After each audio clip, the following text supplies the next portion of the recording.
आप देख रहे हैं अनहोनी। तो चलिए बढ़ते हैं आज की इस कहानी की ओर।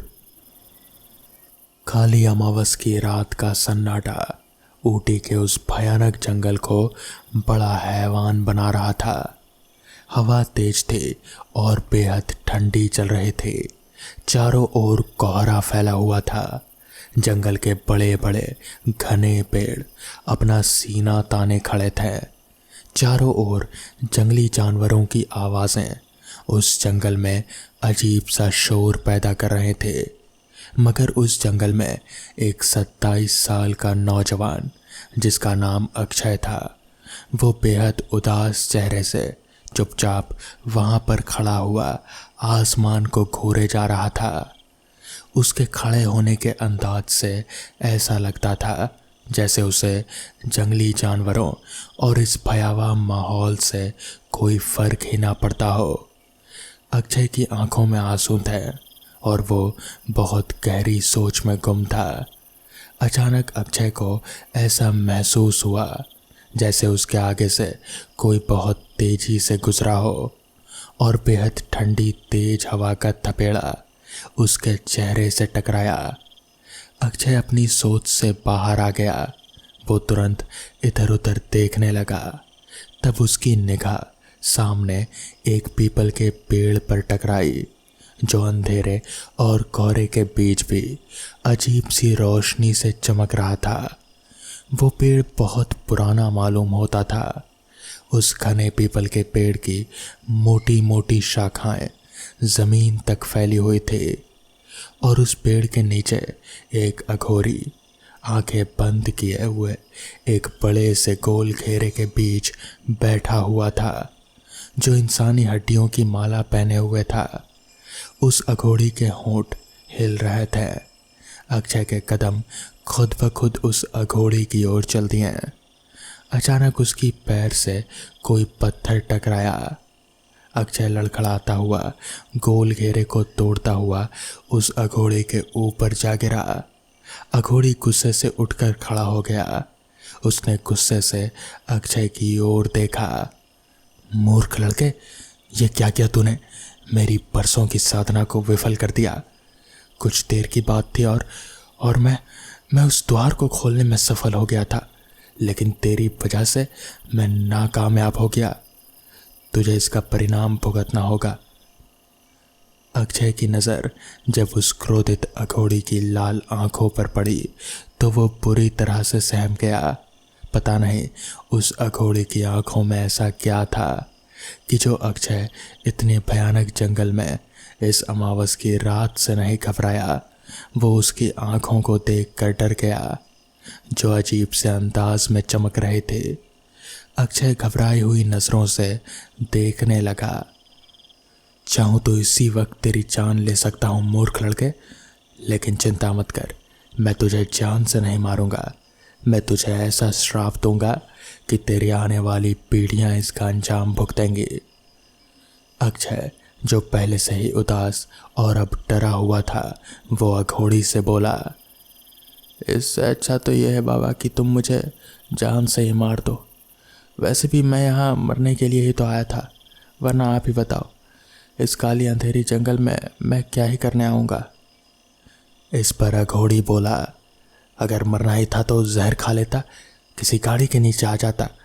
उसके लिए यहाँ आने की क्या ज़रूरत थी? जीते जी तो मैं किसी के काम नहीं आ सका, तो सोचा मरने के बाद किसी जानवर के ही काम आ जाऊँगा। अघोड़ी ने देखा कि अक्षय की आंखों में मौत का कोई खौफ नहीं है। ये देखकर उसकी आंखों में एक अजीब सी चमक आ गई और उसके होठों पर एक कुटिल मुस्कान तैर गई। वो कुटिल मुस्कान लिए अक्षय से बोला, तो इस संसार का ठुकराया हुआ मनुष्य लगता है। इस संसार से तंग आ चुके लोग ही इस जंगल का रुख करते हैं। तेरी आंखों में मौत का कोई खौफ नहीं है बच्चे, और जिनकी आंखों में मौत का खौफ नहीं होता वो अजय होते हैं। इस पर अक्षय बोला, काहे का अजय बाबा, मैं तो ज़िंदगी के हर मोड़ पर बस पराजय ही हुआ हूँ। आंखें गरीबी में खुली, एक अनाथालय में एक बीवी थी, वो भी चली गई। कर्जदार पीछे पड़ गए हैं। इस पर अघोड़ी बोला, अगर तू चाहे तो भी संसार का हर सुख पा सकता है। धन दौलत नौकर चाकर बंगले गाड़ियाँ सब तेरे कदमों में होंगे। अघोड़ी की बात सुनकर अक्षय की आंखों में चमक आ गई। क्या ये सब मुमकिन है? इस पर अघोड़ी बोला, क्यों नहीं, तंत्र साधना में सब कुछ मुमकिन है। अक्षय के मन में अचानक एक लालच ने जन्म ले लिया। मुझे क्या करना होगा बाबा? अक्षय की बात सुनकर अघोड़ी ने अपना हाथ पीछे की ओर घुमाया। अचानक से उसके हाथों में एक प्राचीन किताब आ गई। ये देखकर अक्षय हैरान हो गया। अघोड़ी ने उस प्राचीन किताब को अक्षय को पकड़ा दिया। किताब के हाथ में आते ही अक्षय को अपने अंदर एक बड़ा अजीब सा अनुभव हुआ। अक्षय उस किताब को देखने लगा। उस किताब के कवर पर एक बेहद ही सुंदर स्त्री का चित्र बना हुआ था और उस किताब का नाम था यक्षिणी। ये वो प्राचीन किताब है जिसने बड़े बड़े लोगों की जिंदगी बदल दी। तुझे यक्षिणी साधना करनी होगी, कर पाएगा? इस पर अक्षय बोला, जिस संसार ने मुझे गरीबी की वजह से ठुकराया उसको नीचा दिखाने के लिए मैं कुछ भी कर सकता हूँ। अघोड़ी ने धीरे धीरे कदम बढ़ाए अक्षय के नज़दीक आकर कहा, तो फिर जाकर ठीक से उस जगह पर बैठ जा जहाँ मैं बैठा हुआ था। अक्षय किताब लेकर उसी पीपल के घने पेड़ के नीचे उस गोल घेरे के अंदर जाकर बैठ गया। तभी अघोड़ी बोला, इस किताब के 11वें पन्ने पर कुछ मंत्र लिखा है। तुझे 11 दिन तक उन मंत्रों का जाप करना है। भूखा प्यासा रहकर याद रख, जैसे जैसे समय बीतेगा तेरे सामने बहुत से दिल दहला देने वाले नज़ारे आएंगे, लेकिन वो सब बस तेरा भ्रम होगा, सच्चाई नहीं। किसी भी हाल में, मेरा मतलब है किसी भी हाल में, इस गोल घेरे के बाहर मत निकलना, वरना तेरी जिंदगी मौत से भी ज़्यादा बदतर हो जाएगी। ठीक 11वें दिन की रात तेरे सामने यक्षिणी खड़ी होगी और गोल घेरे के वो खुद अंदर प्रकट होगी। वो तेरे सामने कुछ शर्त रखेगी, उसकी शर्तों को तू मान लेना। इस पर अक्षय बोला, बाबा मुझे यक्षिणी के बारे में कुछ बताओ। इस पर अघोड़ी ने बताना शुरू किया। यक्षिणी यक्षलोक की वासी बेहद सुंदर स्त्री होती है, मगर वो इंसान नहीं होती और उस लोक का द्वार कुछ दुर्लभ पीपल के पेड़ पर ही खुलता है, जिसे सिर्फ तंत्र मंत्र की शक्ति से देखा और खोला जा सकता है। जहाँ तू बैठा है वो पीपल का पेड़ हजारों साल पुराना है। यक्षिणी तुझे संसार की हर वस्तु ला कर दे सकती है। देखते ही देखते तेरे दिन बदल जाएंगे। अब देर मत कर, जा अभी से ही मंत्रों का जाप करना शुरू कर दे। इतना कहकर वो अघोड़ी वहाँ से चला गया और अक्षय की नज़रों से छुपकर दूर एक पेड़ के पीछे खड़ा कुटिल मुस्कान लिए अक्षय को देखने लगा। उस अघोड़ी की लाल आंखें रात के अंधेरे में किसी जंगली भेड़िए की तरह चमक रही थी। देखते ही देखते वो अघोड़ी वहाँ से गायब हो गया। अक्षय के दिल में लालच ने जन्म ले लिया था। मोह माया में अंधा होकर वो ये भूल गया कि वो क्या करने जा रहा था। वो अपनी आंखें बंद कर मंत्रों का जाप करने लगा। मंत्रों का जाप करते करते सुबह हो गई और फिर दूसरी रात। अक्षय भूखा प्यासा लगातार मंत्रों का जाप करता रहा। मंत्रों का जाप करते हुए आज अक्षय की चौथी रात थी। अचानक उसके कानों में उसकी बीवी लिली के रोने की आवाज़ टकराई। अक्षय ने देखा कि उसके सामने लिली खड़ी हुई है। वो उसे देखकर रो रही है। तभी लिली बोली, ये तुम क्या करने बैठ गए अक्षय? तुमसे मैंने ज़रा से गुस्से से बात क्या कर ली, तुम इतने नाराज़ हो गए? अक्षय मुझे कुछ नहीं चाहिए सिवाय तुम्हारे। देखो मैं तुम्हारा फेवरेट खाना बना कर लाई हूँ। मुझे पता है कि तुम खाना नहीं खाए हो, चलो उठो वहाँ से, यहाँ आओ। लिली और खाने को देखकर एक बार अक्षय का ध्यान ज़रूर भटका, क्योंकि वो 4 रातों से भूखा प्यासा था। मगर उसे बाबा की बात याद आ गई। अक्षय ने मंत्रों का जाप जारी रखा। कुछ ही देर के बाद लिली हवा बनकर उड़ गई। 8वीं रात अक्षय के सामने धुएं का एक बवंडर उठा और उसमें से लिली अपना कटा हुआ सिर अपने हाथों में लेकर उस बवंडर के बाहर निकलकर अक्षय के सामने आकर खड़ी हो गई। उसका कटा हुआ सिर अक्षय को देखकर हंस रहा था। रात के अंधेरे में ये दृश्य अक्षय के दिल को दहलाने के लिए काफ़ी था। कटे हुए सिर ने हंसते हुए अक्षय से कहा, ये सब तू लिली के लिए कर रहा है ना? देख, जिन लोगों से तूने पैसे उधार लिए थे उन लोगों ने तेरी लिली को मार दिया। इतना कहकर लिली के धड़ ने अपना कटा हुआ सिर उठाकर अक्षय की ओर फेंका। अचानक अपनी ओर लिली का कटा हुआ सिर आता देख अक्षय एक बार को घबराकर उठ बैठा और फिर तेजी से उस घेरे से बाहर पीछे की ओर खिसक गया। उसके ऐसा करते ही वहाँ सामने जो आग जल रहे थे वो एकदम से बुझ गए और फिर वहाँ तेज तेज हवाएं चलने लगी। अक्षय को याद आया कि बाबा ने कहा था कि इस लाल घेरे से बाहर मत निकलना। अक्षय डर के मारे अब थर थर कांपने लगा। उसे कुछ भी समझ नहीं आ रहा था कि अब क्या होगा, अब उसके साथ कौन सी अलग अनहोनी होगी। मगर तभी सारी हवाएं थम गई और फिर सब कुछ एकदम से नॉर्मल हो गया। अक्षय को कुछ भी समझ नहीं आया कि आखिर ये सब क्या हुआ, उसके साथ कुछ बुरा क्यों नहीं हुआ। खैर, अक्षय वहाँ से अपने सिर पर पाँव लेकर भागा और फिर भागते भागते अपने घर आकर चुपचाप बिस्तर पर जाकर सो गया। अभी वो बिस्तर पर सोने के लिए लेटा ही था कि तभी अचानक से उसे ऐसा महसूस हुआ कि जैसे किसी ने उसके कंधे पर पीछे से हाथ रखा हो। वो पीछे पलटा तो पाया कि उसके सामने एक बेहद ही सुंदर सी दिखने वाली लड़की खड़ी है।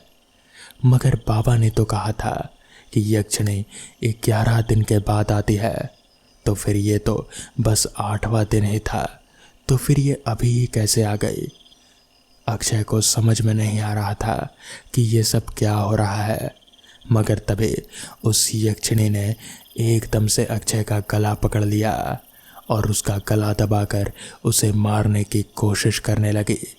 अक्षय जैसे तैसे उससे छुड़कर वहाँ से अपने कमरे से निकला और भागकर घर से बाहर निकला। उस दिन के बाद से अक्षय रात को कभी भी सो नहीं पाया। इस घटना के करीब 3 हफ्ते बाद अक्षय एक मेंटल फैसिलिटी में भर्ती था। उसकी बीवी लिली उसे देखने आई हुई थी। अक्षय की हालत देखकर साफ समझ में आ रहा था कि वो अपना दिमाग खो चुका है। तो दोस्तों, ये थी आज की पहली कहानी। तो चलिए बढ़ते हैं आज की दूसरी कहानी की ओर। बरसात का मौसम था। मैं उस रात अपनी कार लिए तेजी से उस रास्ते पर आगे बढ़े जा रहा था। वो रास्ता काफ़ी सुनसान और अंधेरे में डूबा हुआ था। उस रास्ते पर ना कोई स्ट्रीट लाइट्स थी और ना ही कोई दुकान वगैरह। ऐसा लग रहा था कि जैसे किसी ने बस जंगल को काट कर रास्ता बना दिया हो। रास्ते के ऊपर घने घने पेड़ घिरे पड़े थे, जिनकी वजह से आसमान की भी रोशनी शायद दिन में भी इस रास्ते पर नहीं पहुंचती होगी। रास्ता सच में बहुत ज़्यादा डरावना लग रहा था। हालांकि मैं डरता नहीं हूँ, मगर पता नहीं क्यों वो रात और उस रात का माहौल ही कुछ अजीब सा था। ऊपर से बारिश सोने पर सुहागा का काम कर रहे थे। अभी मैं अपने रास्ते पर आगे बढ़ ही रहा था कि अचानक मुझे ऐसा महसूस होने लगा कि जैसे पीछे से कोई कार आ रही हो। मैंने रियर व्यू मिरर से पीछे देखा, मगर पीछे कोई कार नहीं आ रहे थे। मगर मैं अपनी कार के अलावा भी किसी और कार के इंजन की आवाज़ साफ तौर पर सुन पा रहा था। खैर, मैंने सोचा कि शायद बहुत पीछे होगी, इसलिए नज़र नहीं आ रही है। खैर, मैं अपनी कार चलाता रहा। मैं भी कार चलाते हुए काफ़ी दूर निकल आया था, मगर वो रास्ता और उस रास्ते का जंगल ख़त्म होने का नाम ही नहीं ले रहा था। ऊपर से बारिश, वो भी और तेज पर तेज होती जा रहे थे। वाइंडशील्ड पर बारिश की मोटी मोटी बूंदें जब गिरती तो ऐसा महसूस होता कि जैसे वाइंडशील्ड टूट ही जाएगा। खैर, मैंने कार चलाना जारी रखा। अभी मैं कार चला ही रहा था कि तभी रियर व्यू मिरर पर मुझे पीछे से आ रही वो कार नज़र आने लगी। वो मुझसे काफ़ी पीछे थी। मैं आराम से अपनी कार लिए आगे बढ़ रहा था। अभी मैं उस सुनसान रास्ते पर आगे बढ़ ही रहा था कि तभी अचानक से मैंने अपने बगल में देखा तो पाया कि वो कार एकदम से मेरे बगल में आ गई है। मगर ये कैसे हो सकता है? अचानक से वो कार मेरे इतना करीब कैसे आ सकती है, जबकि अभी तो मैंने कुछ देर पहले ही देखा था कि वो पीछे थी, तो फिर अचानक से इतनी आगे कैसे? खैर, मैंने अपने बगल में नज़र डाली तो पाया कि वो कार सिर्फ एक अकेला आदमी ही चला रहा है। ना कोई पीछे सीट पर है और ना कोई सामने सीट पर, बस एक ड्राइवर जो कि उस अंधेरे में साफ साफ नज़र नहीं आ रहा था। उस कार के अंदर की लाइट्स भी ऑफ थे, इसलिए मैं उसका चेहरा भी नहीं देख पा रहा था। खैर, मैंने सोचा कि मुझे क्या, मुझे तो बस अपने रास्ते तक पहुंचना है। अभी मैं ये सोचकर कार चला ही रहा था कि तभी अचानक से मेरी नज़र बगल वाले उस कार पर गई। मैंने देखा कि अब उस कार के अंदर की लाइट्स चालू हो गई हैं। मुझे ड्राइवर का चेहरा अब भी ठीक से नज़र नहीं आ रहा था, मगर तभी ड्राइवर ने एकदम से अपना चेहरा मेरी ओर घुमा दिया। मैंने उसका चेहरा देखा तो डर के मारे मेरी सिट्टी बिट्टी गुल हो गई। उस इंसान का चेहरा इंसानों से बिल्कुल ही अलग था। उसकी आंखें बिल्कुल लाल चमक रहे थे और बड़ी बड़ी बाहर निकली हुई थी। ज़ुबान बहुत ही लंबी और लटकी हुई थी। पूरा चेहरा ऐसे जैसे सड़ा हुआ हो। तभी एकदम से उसने अपना चेहरा गाड़ी के विंडो से बाहर मेरी ओर निकाल दिया। मैं हड़बड़ा कर कुछ समझ नहीं पाया। मैंने अपने कार को वहाँ से जल्दी से निकालने की कोशिश की, मगर वो कार भी बिल्कुल मेरे साथ साथ चल रहे थे।